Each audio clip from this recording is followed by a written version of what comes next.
Pengasuh ini menggunakan jari, mengambil sisa yogurt. Menuruti permintaan pengasuhnya, dia kemudian meminta gadis itu untuk mengikuti tindakannya. Jilat semua isi kotak yogurt hingga bersih. Dan langsung tidur. Dan yogurt ini sudah kadaluarsa. Nyonya rumah akan segera kembali dari pekerjaan. Untuk melihat rumah sudah bersih atau belum. Anak-anak sudah tidur nyenyak. Dia sangat puas. Namanya adalah Ani. Dia dan suaminya baru saja melahirkan anak kedua belum lama ini. Tetapi tugas-tugas itu membosankan dan anak-anak tidak berhenti menangis. Membuat mereka kelelahan. Jadi mereka memutuskan untuk mencari pengasuh. Tetapi setelah beberapa kali wawancara, pasangan ini merasa tidak puas. Pada saat ini, seseorang berperilaku sopan. Seorang wanita paruh baya yang dewasa muncul di hadapan mereka dengan beberapa kata dan penampilannya yang ramah. Dia memenangkan cinta anak pertamanya. Namanya Louise. Ia tinggal di daerah kumuh di pinggiran kota.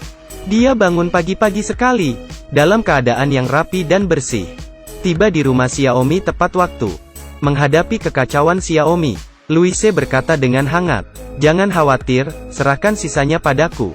Xiaomi keluar rumah dengan setengah hati. Tidak mudah menunggu malam, dengan tidak khawatir dan segera pulang. Membuka pintunya, keadaan rumahnya sudah berubah. Kedua anak itu juga diurus dengan baik. Hanya dengan itu, Louise menjadi penolong mereka. Xiaomi bangun agak pagi hari ini. Keluar dari kamar tidur, Louise sebenarnya sudah berdiri di ruangan. Tapi sebenarnya masih beberapa jam sebelum dia harus pergi bekerja. Dia sepertinya terlalu rajin, meskipun itu sedikit melanggar privasi mereka. Tetapi karena pertolongannya, pasangan tak hanya bisa berkonsentrasi pada pekerjaan, masih ada waktu luang untuk berpesta dan bersukaria. Jadi dia tidak membahas masalah ini. Secara bertahap, Louise terlihat lebih banyak keanehan. Misalnya, putrinya tidak makan yogurt dengan bersih. Dia hanya akan memasukkan jari-jarinya dan mencolek sisa yogurt untuk dimakan putrinya. Dan mengajarinya untuk mengambil semua yogurt yang kadaluarsa. Mencolek dengan tangannya. Saat bermain petak umpet, Louise akan bersembunyi di bawah tempat tidur untuk waktu yang sangat lama. Tidak peduli dengan teriakan putri pertama. Dia tidak akan keluar, meskipun anak kedua menangis. Dia masih bersembunyi di bawah tempat tidur dan memperhatikan semuanya dengan dingin. Lambat laun, Xiaomi sepertinya menyadarinya. Tapi kedatangan Louise memberi mereka lebih banyak ruang pribadi. Jadi dia kembali memilih untuk mengabaikannya. Sampai hari ini guru taman kanak-kanak memberi tahu Xiaomi, putrinya baru-baru ini melakukan kekerasan. Mengingat tingkah laku Louise yang aneh, Xiaomi mencurigai dia mempengaruhi anak itu. Tapi begitu dia masuk, ruangan itu penuh dengan pita. Dia lupa ulang tahun putrinya. Melihat anak-anak bahagia, Xiaomi menghilangkan kekhawatirannya. Karena dia takut, dia tidak bisa menemukan orang seperti Louise. Dia sangat menyukai pengasuh anaknya. Selanjutnya, mereka memperlakukan Louise seperti keluarga sendiri. Bahkan mengundangnya untuk ikut liburan. Louise yang tidak pernah menikmati perlakuan seperti ini, memutuskan, dia harus tinggal di rumah Xiaomi selamanya. Tapi putra bungsu akan segera tumbuh besar. Kemudian mereka tidak membutuhkan pengasuh lagi. Dia harus mencari cara, membuat Xiaomi punya anak lagi. Pengasuh mengangkat selimut majikannya. Dia sangat marah. Bagaimana ia bisa membuat nyonya segera hamil? Dia mulai mencarinya di internet. Pengobatan rumahan yang membantu kehamilan. Diam-diam ia mencampur makanan tuannya. Sudah waktunya untuk mengeluarkan kedua anak itu. Dia sengaja menciptakan dunia untuk kedua pasangan itu. Tetapi saat dia pulang ke rumah, sang suami sedang bermain dengan ponselnya di ruang tamu. Dan istrinya terlalu lelah. Melihat rencananya gagal, pengasuh itu segera mengubah wajahnya. Pengasuh memberitahu anak itu keesokan harinya, jika ada bayi lagi, keluarga mereka akan pindah ke rumah yang besar. Jadi dia akan punya kamar sendiri. Kemudian dia mulai mencuci otak putri sulungnya setiap hari. Akhirnya, putrinya memberitahu ibunya dengan arahan pengasuhnya, "Saya ingin punya adik lagi." Tapi ibunya tidak berencana melahirkan lagi. Tampaknya mustahil bagi mereka untuk hamil atas inisiatif sendiri. Dia membawa anak-anak untuk bermain di taman hari ini. Seorang anak laki-laki berusia lebih dari 1 tahun tiba-tiba belajar berjalan. Pengasuhnya sangat marah. Karena itu artinya, dia bisa segera pergi ke taman kanak-kanak. Dan dia juga akan kehilangan pekerjaan. Jika dia ingin terus bekerja di rumah ini, sepertinya dia harus memikirkan cara lain. Mereka datang ke halaman untuk beristirahat. Ketika ia bangun, putri sulung itu tiba-tiba menghilang. Dia melihat sekeliling dengan cemas. Untungnya, anak itu ditemukan oleh seorang pejalan kaki. Dia agak takut, tapi pada saat yang sama, muncul ide yang lebih menakutkan. Di dalam pikirannya, jika salah satu anak tiba-tiba hilang, mungkin akan membuat nyonya rumah mau memiliki anak lagi. Tak lama kemudian nenek anak itu tiba-tiba berkunjung. Pekerjaan mengawasi anak secara bertahap jatuh padanya. Hal ini membuat perasaan krisis pengasuh semakin kuat. Majikannya memberinya beberapa hari libur.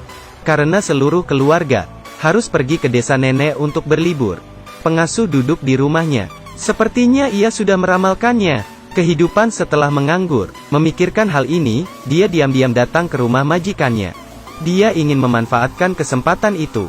Menikmati kehidupan mewah.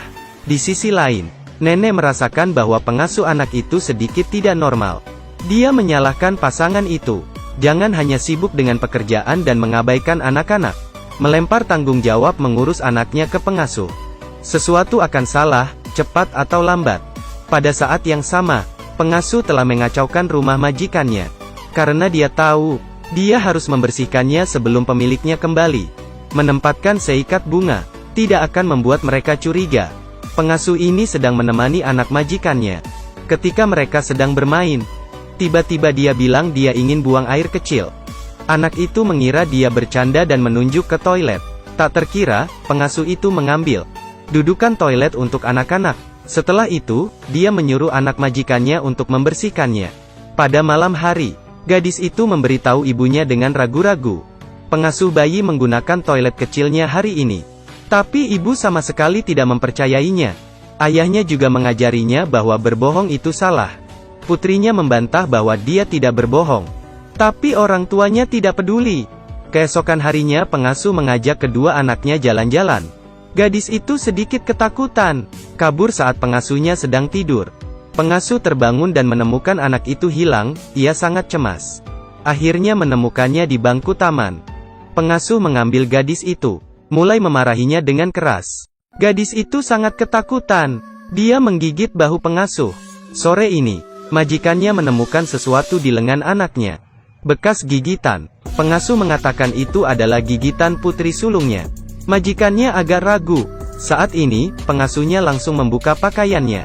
Melihat bekas luka yang sama, dia akhirnya percaya bahwa putrinya memiliki masalah psikologis. Ayahnya sangat marah, mengambil dokumen di atas meja. Ternyata sang pengasuh belum membayar pajak selama berbulan-bulan. Sekarang surat peringatan telah dikirim ke tempat ini. Ini berdampak besar pada reputasi mereka. Majikannya kehilangan kesabaran. Setelah pengasuhnya pergi, istrinya menyalahkan sang suami. Dia seharusnya tidak marah seperti itu. Bagaimanapun, dia pandai mengasuh dua anak. Pengasuh itu mungkin tidak akan datang lagi.